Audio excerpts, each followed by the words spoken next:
सर्वांना दिसत आहे का? चलो बैठ जाओ. हो तर रोजच काही टेन्शन नको, ते आपल्याला तो व्हिडिओ टाकत म्हणून. चला, सुपर पोझिशन ऑफ वेव्ह हा चॅप्टर चालू करणार आहे आपण 12th सायन्स साठी. 12th चा चॅप्टर आहे तो super position of wave and it consist of किती मार्क्स? तर 5 मार्काचा चॅप्टर बेटा, सुपर पोझिशन ऑफ वेव्ह.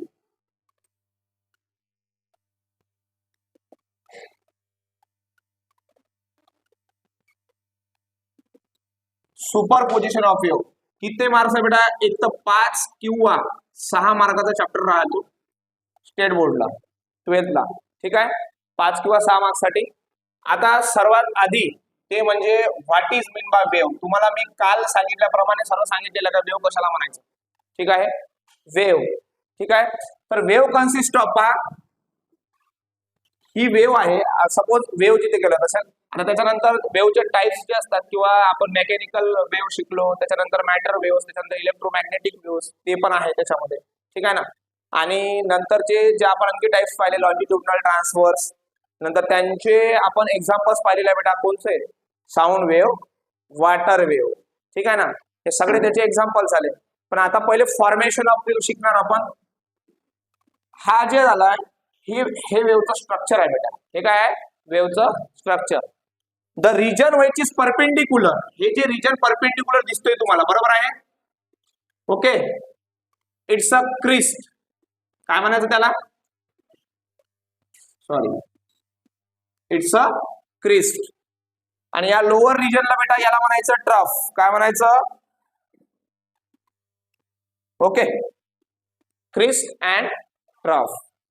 आणि मग क्रिस्ट अँड ट्रफ प्लस आपण the formation of crest and trough it is called as wave.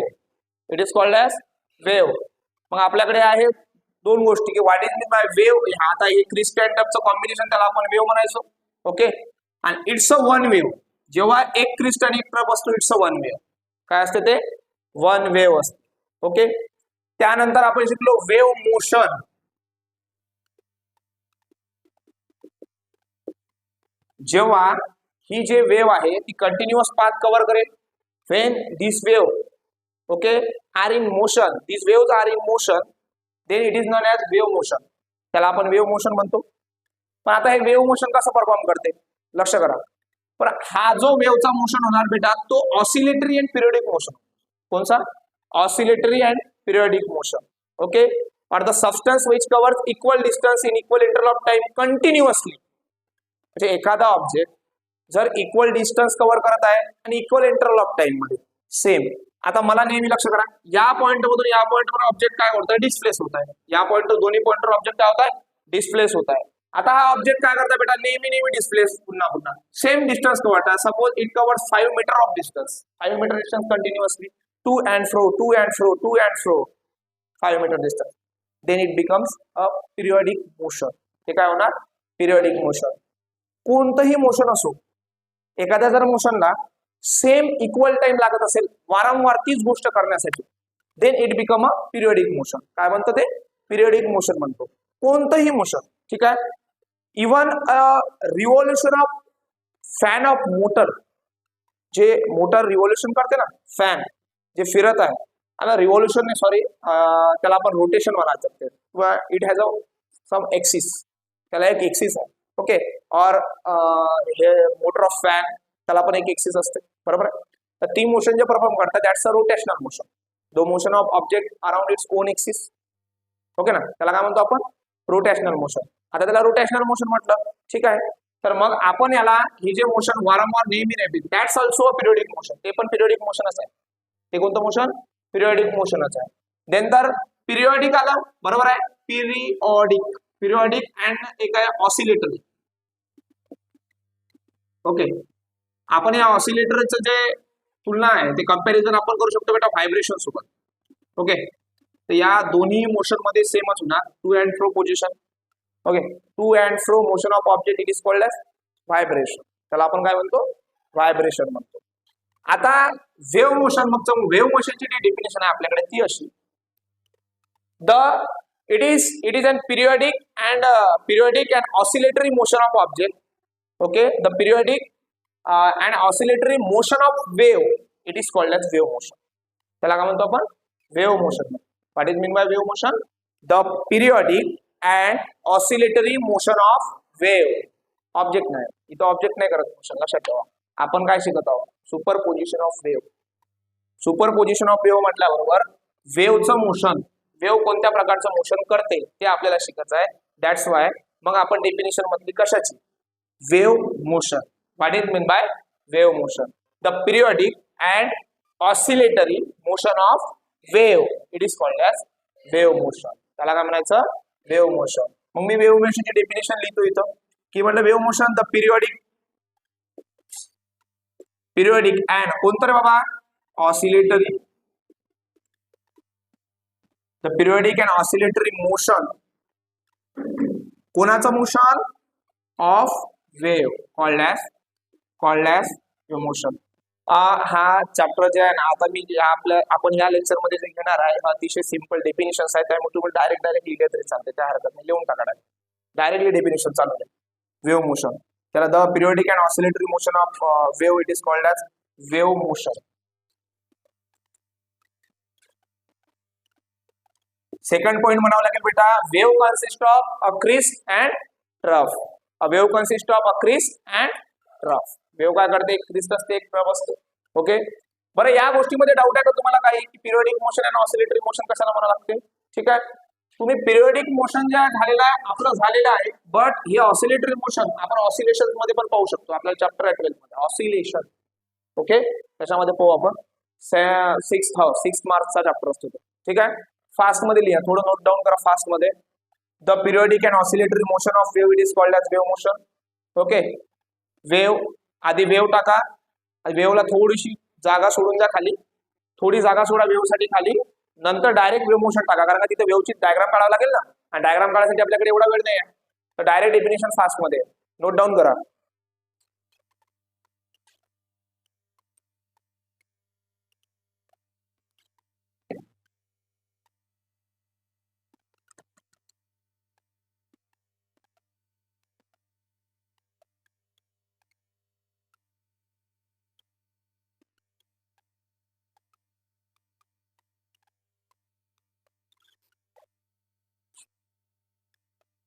Okay, fast मध्ये करा बरं. झालं? ठीक आहे. काहीतरी इथं पुसा बिसाला दिसत नाही ना मला, काही शर्ट घ्यायला लागेल का पार बेटा तिथे?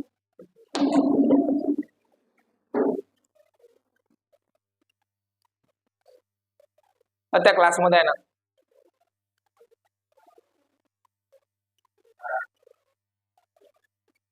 बाबा मार, पुरा रागच मारूनच झालंय. चला नेक्स्ट वन बेटा, व्हायब्रेशन टाका टॉपिक, व्हायब्रेशन.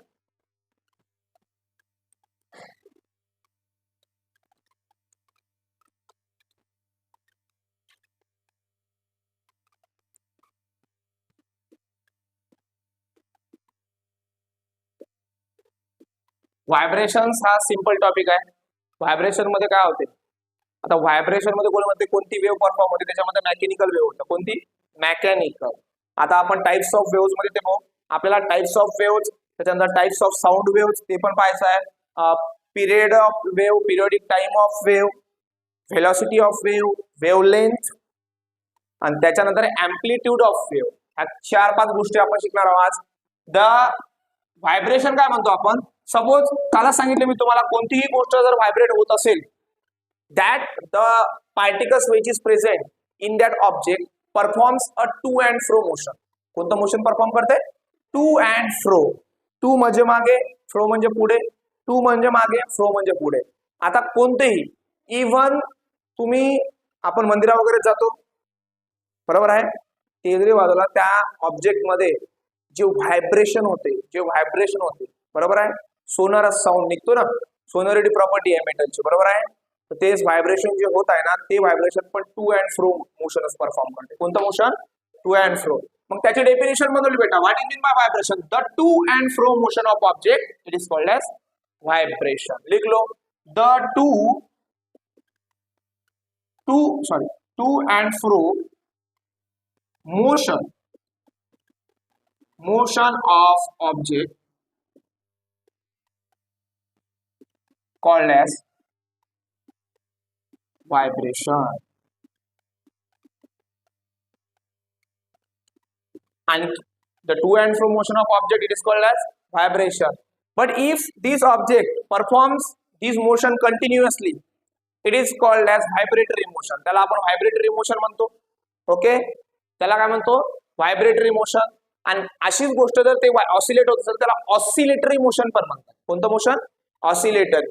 आता काही काही गोष्टी मी तर नाही सांगणार, तर ते लक्षात ठेवा फक्त. Oscillatory motion and vibratory motion. Okay, दोन्ही गोष्टी.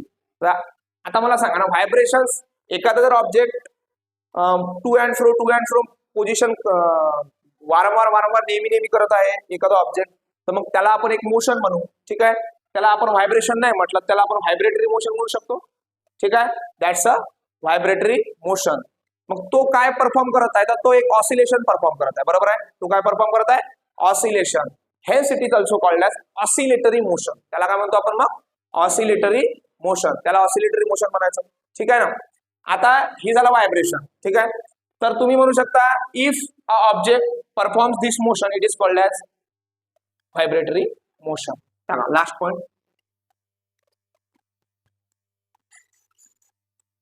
the object performs to and fro motion continuously, it is also called as vibratory motion. It is also called as vibratory motion.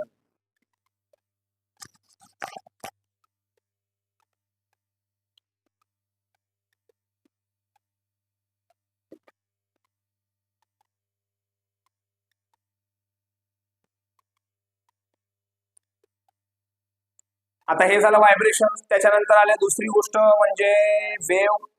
आणि आपण फक्त वेव्हचा टाइम पिरियड, वेव्हची velocity of wave, time period of wave, amplitude of wave, okay, हे थोडं नंतर पाहू. आधी व्हायब्रेशन आणि त्याच्यानंतर टाका डायरेक्ट टाइप्स ऑफ वेव्हज. टाका टॉपिक टाइप्स ऑफ वेव्हज बेटा.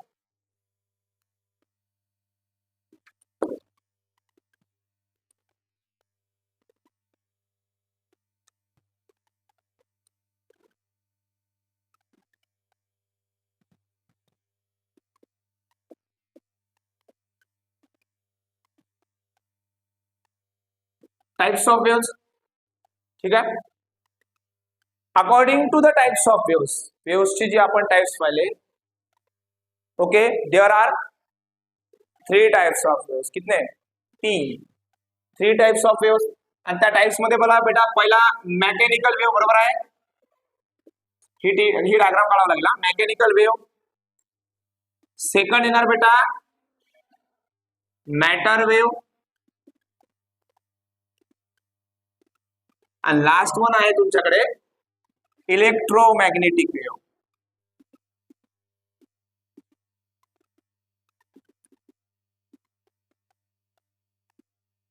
These are the types of waves.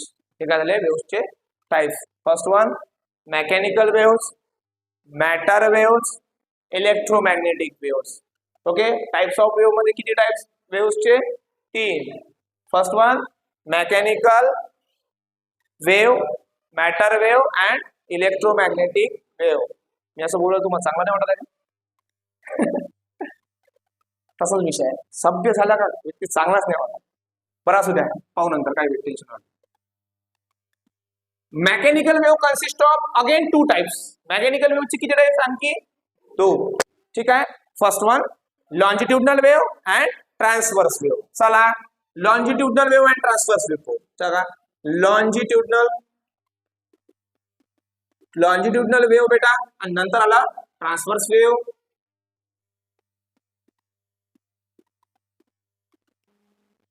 Okay, transverse wave. लक्ष करा, मी मेकॅनिकल वेव्ह कडे आहे. टाइप्स ऑफ वेव्ह मध्ये 3 टाइप्स पडले बेटा वेव्हचे. Mechanical wave, matter wave and electromagnetic wave. Again and mechanical wave consist of 2 types, longitudinal wave and transverse wave. तर आपण मी इकडे आलेलो नाही, आणखी तुम्हाला सांगितलेलं नाही. ठीक आहे, तर कारण हे दोन्ही गोष्टी तुम्हाला मी कालच सांगितलं होतं की एक फर्स्ट वन एक मेकॅनिकल आणि इट्स नॉन मेकॅनिकल. बोथ तीस हे दोन्ही गोष्टी नॉन मेकॅनिकल मध्ये पडतात. आज त्याची डेफिनेशन पाहू आपण. ठीक आहे ना. हे जे मेकॅनिकल आले याची एक डेफिनेशन वेगळी येणार, पण हे दोन्ही मिळून जर तुम्ही एक डेफिनेशन करतो म्हटलं तरी चालेल, कारण यांचं म्हणजे एक इथे मेकॅनिकल आणि दुसरं ना non mechanical. First one mechanical आहे ना, another one is non mechanical. एक मेकॅनिकल येणार, एक नॉन मेकॅनिकल येणार. तर मेकॅनिकलचे आपल्याकडे 2 टाइप्स पडलेले आहेत. आपण तो एरिया जो आहे तो ड्रॉप करून दिला, सध्या ते घेत नाहीये आपण. ओके, आपल्याकडे stationery wave, progressive wave, simple harmonic motions, हा सॉरी ओव्हरटोन्स, ओके, व्हायब्रेशन्स चे पण टाइप्स आहे आपल्याकडे. Force free vibration, force vibration. Okay, ते आपण थोडं आरामात पाहणार आहोत नंतर. बट आपल्याला सुपरपोजिशन ऑफ वेव्ह असल्या कारण आपल्याला हे माहित असलं पाहिजे का, what are the types of wave, आणि what is mean by mechanical wave, what is mean by longitudinal wave, what is mean by transverse wave. ह्या सगळ्या गोष्टी आपल्याला माहित असल्या. ठीक आहे, आता या सगळ्या चार्ट मधून हा चार्ट तुम्ही ड्रॉ केला पाहिजे पहिले. त्याच्यानंतर तुम्ही फर्स्ट वन मेकॅनिकल वेव्ह कडे डायरेक्ट. ओके, लिख लो.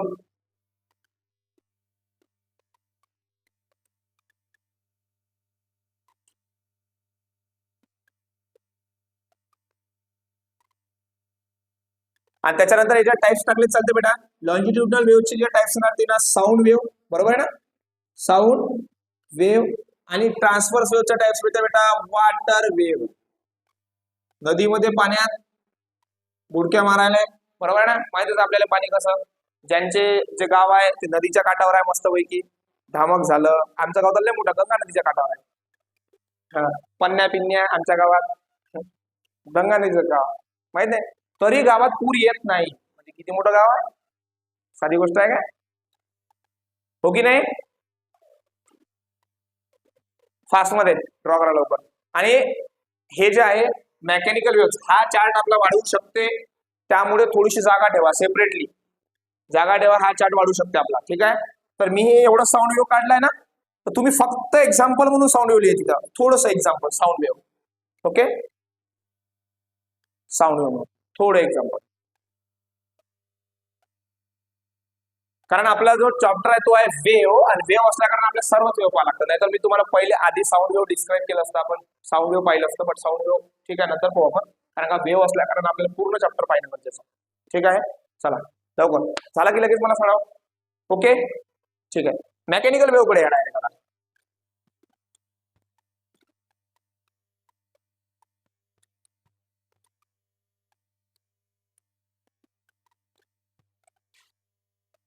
मेकॅनिकल वेव्ह,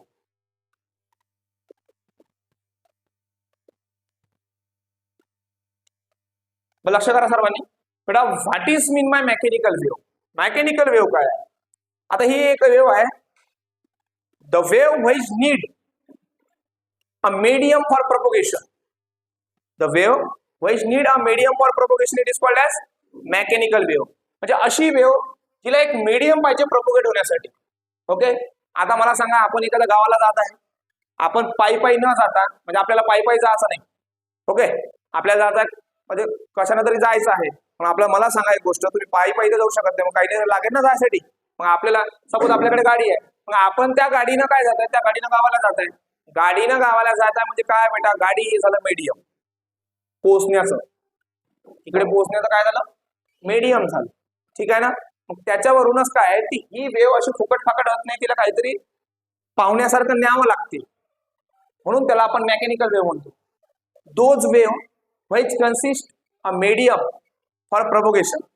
अशी वेव्ह जिला मीडियम पाहिजे प्रोपोगेट होण्यासाठी. हे काय आहे वाचत आहे, हा आपल्यावर येईल का हे, केसावर फुगे केसावर फुगे व्हिडिओवर. चला, wave need a medium for propagation. Mechanical wave कळलं तुम्हाला, कळलं मेकॅनिकल वेव्ह म्हणजे अशी वेव्ह ज्याला मीडियम पाहिजे प्रोपोगेट होण्यासाठी. ओके, सपोज आता हे जे मीडियम आहे, is presence of air medium, यात कोणत्याच प्रकारचा अडथळा नाहीये. ओके, तर मी आता इथे साऊंड वगैरे काही क्रिएट झाला, और वेव्ह वगैरे काही क्रिएट झाली नाही झाली.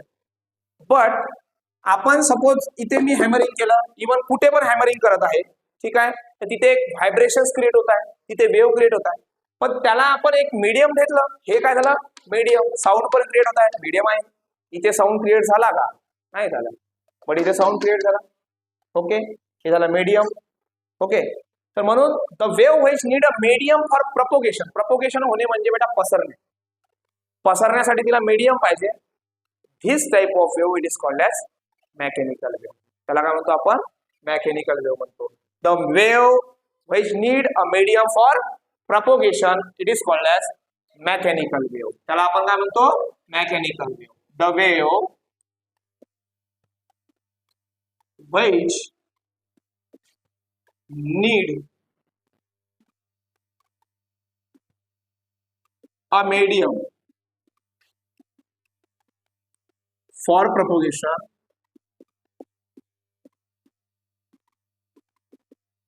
called as mechanical wave.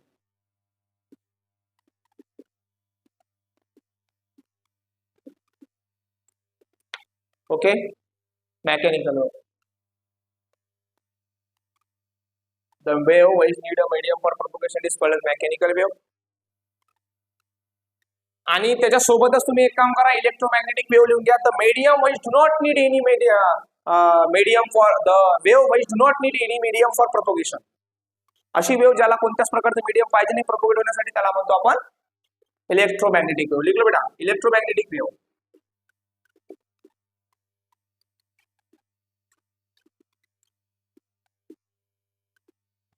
The wave which do not need any medium for propagation called as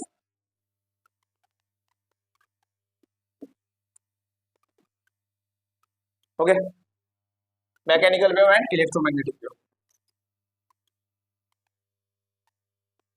तुम्हाला जर वाटत असेल एक्झाम्पल्स टाका, मेकॅनिकल वेव्हचं एखादा वॉटर वेव्ह किंवा साऊंड वेव्ह हे एक्झाम्पल टाका, आणि इलेक्ट्रोमॅग्नेटिक वेव्हचं एखादं अल्ट्रा व्हायलेट लाईट वेव्ह ते पण एक्झाम्पल इलेक्ट्रोमॅग्नेटिक वेव्हचं येणार.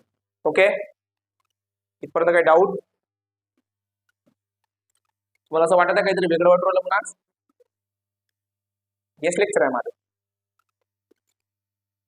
आता रोजच तुम्हाला असं बसावं लागेल.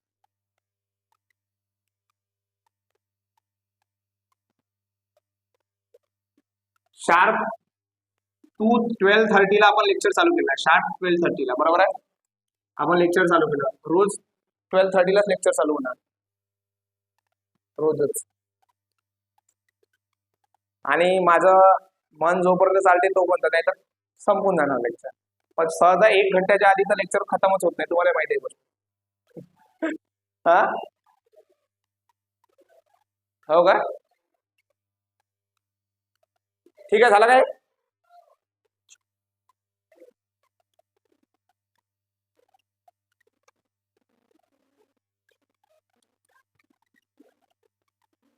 आता mechanical wave consist of 2 types. आपण मेकॅनिकल वेव्हचे पण किती टाइप्स घेतले? 2 टाइप्स.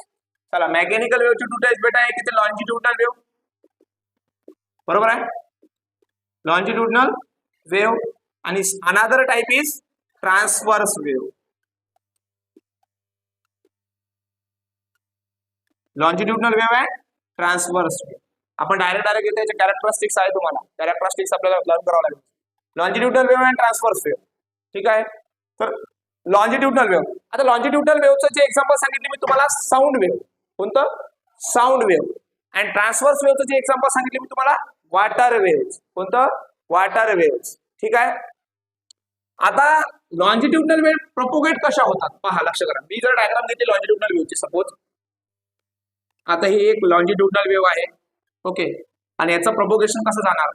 की कंटिन्युअसली असं. साऊंड वेव्हचं पण प्रोपोगेशन कसं होते? पॅरलल असते. कसं असते? Parallel. Okay, the wave which is parallel to the direction of propagation. Suppose ही जी वेव्ह आहे ही या डायरेक्शनला प्रोपोगेट होत आहे. कोणत्या डायरेक्शनला? हीच डायरेक्शनला. तर मग हे प्रोपोगेट होताना ही काय राहणार? ही वेव्ह पॅरलल राहणार, बरोबर आहे. The wave which is parallel to the direction of propagation, it is called as longitudinal. कोणती wave? longitudinal. The wave which is parallel to the direction of propagation. म्हणजे या डायरेक्शनला वेव्ह जात आहे, या डायरेक्शनला वेव्हला पॅरलल होता ही wave. It's called as longitudinal wave. त्याला काय म्हणतो आपण? longitudinal wave. The sound wave is a longitudinal wave which covers a long distance. Sound wave कोणती वेव्ह आहे? एक लॉन्जिट्युडनल वेव्ह आहे जी लॉंग डिस्टन्स कव्हर करते. कोणतं डिस्टन्स कव्हर करते? Long distance. ओके, म्हणून त्याला आपण लॉंजिट्युडिनल वेव्ह असतो. And that type of wave is parallel to the direction of propagation. Okay, आता मला सांगा, मी या डायरेक्शनला सरळ जात आहे, एक या डायरेक्शनला मी आहे, या डायरेक्शनला मी सरळ जात आहे, बट माझ्यासोबत एक व्यक्ती आहे, तो पण त्याच डायरेक्शनला सरळ जात आहे. मला सांगा, आम्ही दोन्ही लोकांची डायरेक्शन पॅरलल झाली. ओके, तर माझ्या डायरेक्शनला हा व्यक्ती डायरेक्शन येत आहे, माझ्या डायरेक्शनला हा व्यक्ती माझ्या सोबत पॅरलल येत आहे, बरोबर आहे, सोबत.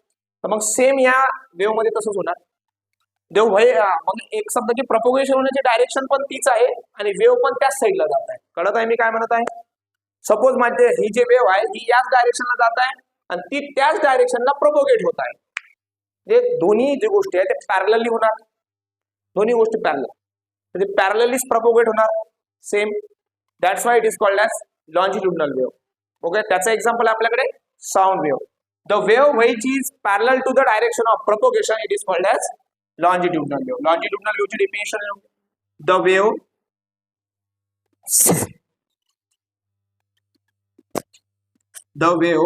which is parallel to the direction of propagation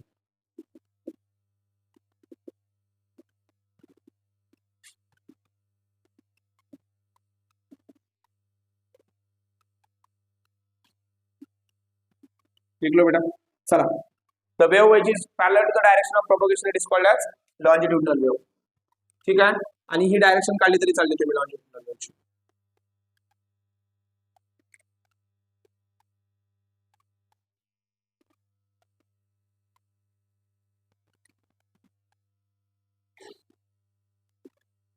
मी जशी डायग्राम काढली तशी डायरेक्शन ही डायग्राम काढली चालते. ओके, लक्ष करा. बघा, इथे तुम्हाला ही जे वेव्स आहे अशी कॉम्पॅक्ट दिसते थोडी इथे. ओके, आणि थोडी एक्सपांड झालेली आहे इथे. Okay, in the study of और in the form of wave, this type of wave it is called as, याला आपण काय म्हणतो? कॉन्ट्रॅक्शन. काय म्हणतो? कॉन्ट्रॅक्शन. कोणतीही गोष्ट माहिती ना, contraction and relaxation of heart, contraction of relaxation of heart म्हणतो आपण. पण ही वेव्ह जी आहे ती कॉन्ट्रॅक्ट झाली एका ठिकाणी, बरोबर आहे, आणि after some time it get relax, थोडी रिलॅक्स झालेली आहे. ओके, ती थोडी रिलॅक्स झालेली आहे. ठीक आहे, तर जी कॉन्ट्रॅक्शन जिथे झालं त्याला कॉन्ट्रॅक्शन म्हणायचं, आणि जिथे रिलॅक्स झाली आहे वेव्ह त्याला म्हणायचं रेअर फ्रॅक्शन. काय म्हणायचं? Rare fraction. हा जो एरिया याला कॉन्ट्रॅक्शन म्हणतो बेटा, कॉन्ट्रॅक्शन, आणि हा जे एरिया आहे याला म्हणतो आपण रेअर फ्रॅक्शन.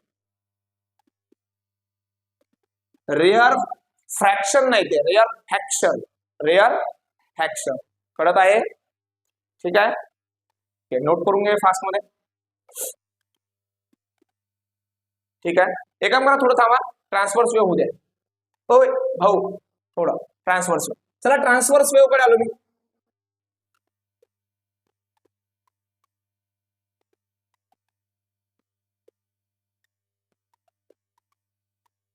Transfers wave. आता ही जे वेव्ह आहे कोणती? Longitudinal wave. Okay, longitudinal wave is parallel to the direction of propagation. But transverse wave कशी असते? Transverse wave is perpendicular to the direction of propagation. Transverse wave perpendicular राहणार, transverse wave perpendicular to the direction of propagation. ज्या डायरेक्शनला wave propagate होत आहे त्या डायरेक्शनला transfers wave perpendicular राहते. ठीक आहे, मग आपण म्हणतो ट्रान्सफर्स वेव्ह म्हणतो की the wave which is perpendicular to the direction of propagation. खाली दिसते काय? येत नाही इकडून?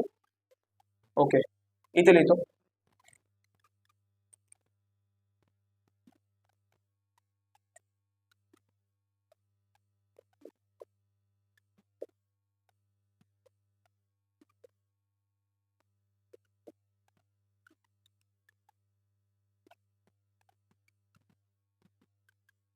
The wave which is perpendicular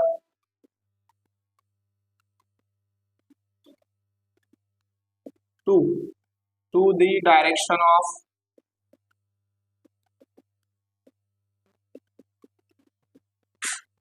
propagation called as called as transverse wave.